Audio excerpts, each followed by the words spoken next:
ஜெய ஜெய சங்கர ஹரஹர சங்கர காஞ்சி சங்கர காமாட்சி சங்கர மகா பெரியவா சரணம். அனைவருக்கும் இனிய வணக்கம்.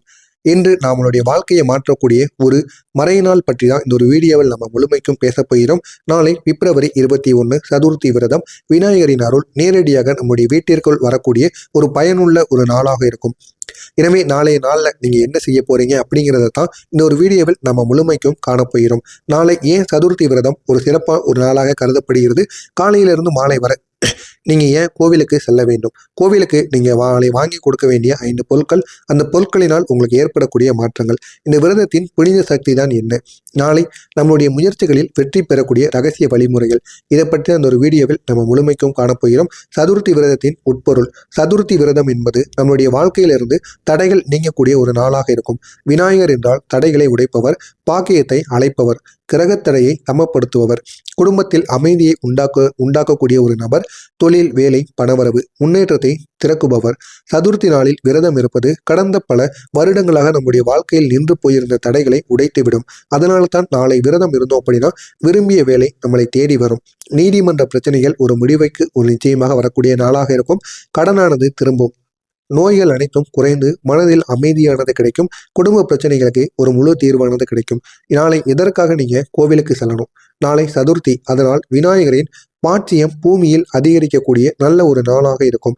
அதாவது விநாயகரின் ஆற்றல் மிக அதிகமாக இருக்கும் நாள் என்பதை பண்டைய சாஸ்திரங்கள் நாளைய நாள் என்று கூறப்பட்டு வருகிறது. அதனால் நாளை காலையிலோ மாலையிலோ கோவிலுக்கு செல்வது 10 மடங்கு அளவுக்கு நமக்கு அதிக ஒரு பலனை ஏற்படுத்தக்கூடிய நல்ல ஒரு நாளாக இருக்கும். நாளை கோவிலுக்கு செல்ல வேண்டிய 3 முக்கியமான காரணங்கள். 1, தடைகள் உடையக்கூடிய ஒரு நேரம்.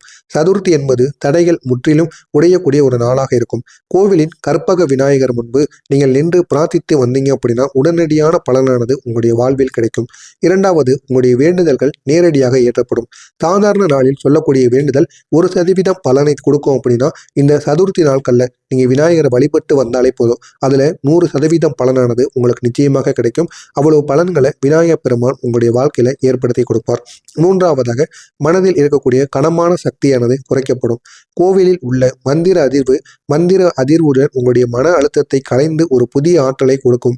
நீங்க கோவிலுக்குள்ள போயிட்டு வந்தாலே போதும், உங்களுடைய மனதில் இருக்கக்கூடிய பாரங்கள் நாளைய நாளில் நிச்சயமாக வெளியேற்றப்படும். எனவே இதனை மட்டும் நீங்க நாளைய நாளில் செய்து பாருங்க, உங்களுடைய வாழ்க்கையில நன்மைகள் நடக்கும்.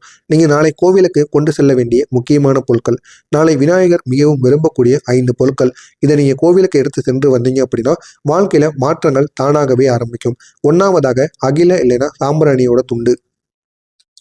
அகிலத்துண்டு இல்லைன்னா சாம்பிராணியோட துண்டு விநாயகருக்கு மிகவும் விரும்பக்கூடிய ஒரு வாசனை.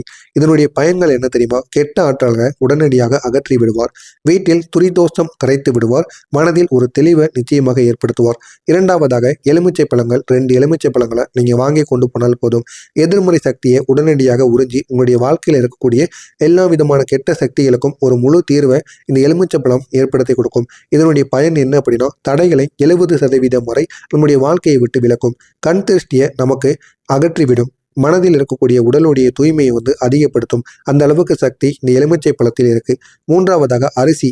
அக்கறை ஒரே ஒரு கைப்பிடி. அரிசியை அக்கறைன்னு முன்னோர் காலங்களில் கூறி வருவாங்க. அப்படிப்பட்ட ஒரு அரிசியை ஒரே ஒரு கைப்பிடி அளவுக்கு இருந்தாலே போதும். ஆன்மீக ரீதியாக இது வாழ்க்கையில் நற்செல்வத்தை தேடி கொடுக்கும் என்பதற்கான ஒரு சின்னமாக இதனுடைய பயன் என்ன தெரியுமா இருக்கும்? பணவரவு, வீண் செலவு நிறுத்தம், வேலையில ஒரு வளர்ச்சி. இந்த 3ஐயும் இந்த அரிசி, ஒரு கைப்பிடி அரிசி, அது எந்த அரிசியாக இருந்தாலும் சரி, அந்த ஒரு அரிசியை நீங்க கோவிலுக்கு கொண்டு போய் சேர்த்து விடுங்க. சேர்த்து விட்டு அதனை விநாயகருக்கு வைத்து அர்ச்சனை செய்யும் பொழுது உங்களுடைய வாழ்க்கையில நல்ல ஒரு மாற்றம் ஏற்படும். 4வதாக, வெள்ளை நிற மலர்கள். விநாயகர் பெருமான் வெண்மையை தூய்மையின் ஒரு சின்னமாக கருதக்கூடிய ஒரு தெய்வீக ஒரு பெருமாளாக இந்த விநாயகர் பெருமான் அமர்ந்திருக்கிறார். அவருக்கு இந்த ஒரு வெள்ளை நிற மலர்களை நாளை நீங்க சமர்ப்பிக்கும் பொழுது குடும்ப பேச்சுக்களில் ஒரு இனிமையானது ஏற்படும். துன்பங்கள் அனைத்தும் குறைய ஆரம்பிக்கும். மனதில் ஒரு அமைதியானது அதிகரிக்கும். இது அனைத்தும் நாளைய நாளில் நடக்கும். 5வதாக, பருப்பு. கடலை பருப்பு இல்லைன்னா உளுந்தம்பருப்பு. இதை ஒரு கைப்பிடி அளவுக்கு நீங்க இதையும் நாளைய நாளில் கோவிலுக்கு கொண்டு செல்லலாம். பருப்பு என்பது அன்ன பிரதோஷம் என்று கருதப்படக்கூடிய ஒரு பருப்பு வகையாக இருக்கும். எனவே இந்த கடலை பருப்பையோ உளுந்தம் பருப்பையோ நாளைய நாளில் நீங்கள் கொண்டு போய் சேர்த்து விடுங்க.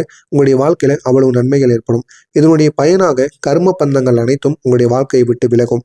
தடைகளானது கரையும்.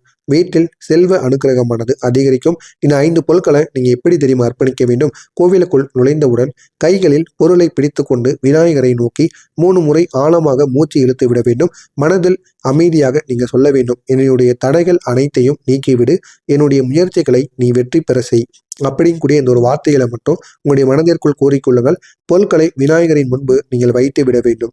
அதன் மீது கைகளை வைத்து 10 வினாடிகள் நீங்கள் பிரார்த்தித்து பாருங்கள். உங்களுடைய வாழ்க்கையில நல்ல ஒரு மாற்றத்தை உங்களால் காண முடியும். இதனால் வாழ்க்கையில் ஏற்படக்கூடிய மாற்றங்கள். நாளைய சதுர்த்தி நாளில் இந்த 5 பொருளையும் நீங்கள் அர்ப்பணித்து விடுங்கள். வாழ்க்கையில் நடைபெறக்கூடிய முக்கியமான மாற்றங்கள். கடன் பிரச்சனையானது தள்ளுபடியாக மாறிவிடும். தள்ளுபடியாக துவங்கக்கூடிய ஒரு ஆறாத பிரச்சனைகளை தீர்விக்கு கொண்டு வரக்கூடிய நல்ல ஒரு நாளாக இருக்கும். வேலை வியாபாரம் முன்னேற்றமானது தொடங்கும். நிற்கும் இடத்திலிருந்து வேலையானது நகர ஆரம்பிக்கும். உடல் மன அமைதியானது ஏற்படும். நீண்ட நாட்களாக உங்களை கலைத்த ஒரு மன அழுத்தமானது குறைந்துவிடும். திருஷ்டி தடை கர்ம தீய சக்திகள் அனைத்தும் உங்களுடைய வாழ்வை விட்டு விலகும். விநாயகர் மிகப்பெரிய ஒரு பாதுகாப்பு வட்டத்தை உங்களுக்குள்ள உருவாக்குவார். செல்வம் சேர ஆரம்பிக்கும். வீட்டில் பண அதிர்ஷ்டமானது உங்களுக்குள்ள அதிகரிக்கும். குடும்ப பேச்சு இனிமையாக மாறும். சின்ன சின்ன சண்டைகளானது மறைந்து உங்களை வாழ்வில் விட்டு விலகும். வெற்றியானது உங்களுக்கு உறுதியாக கிடைக்கும். என்ன செய்ய வேண்டும், எப்படி செய்ய வேண்டும் என்று மனதில் ஒரு தெளிவானது பிறந்து வெற்றி கண்டிப்பாக உங்களுக்கு கிடைக்கக்கூடிய நல்ல ஒரு நாளாக இருக்கும். நாளை சதுர்த்தி நாள் உங்களுடைய வாழ்க்கையில் ஒரு புதிய ஒரு தொடக்கமாக அமையக்கூடிய ஒரு நாளாக இருக்கும். விநாயகர் பெருமாள் உங்களுடைய மனதை தூய்மையாக்கி உங்களுடைய வீட்டை வளமாக்கி உங்களுடைய முயற்சிக்கு வெற்றி கொடுக்கக்கூடிய நல்ல ஒரு நாளாக இருக்கும். எனவே நாளை நாளில் இதை மட்டும் செய்து பாருங்கள். உங்களுடைய வாழ்க்கை இன்னும் மென்மேலும் நிச்சயமாக மாறிவிடும். இதில் ஏதேனும் சந்தேகங்கள் இருந்தால் கமெண்ட் வாயிலாக கேளுங்கள். அதற்கும் நான் உங்களுக்கு பதிலளிக்கிறேன். நன்றி, வணக்கம்.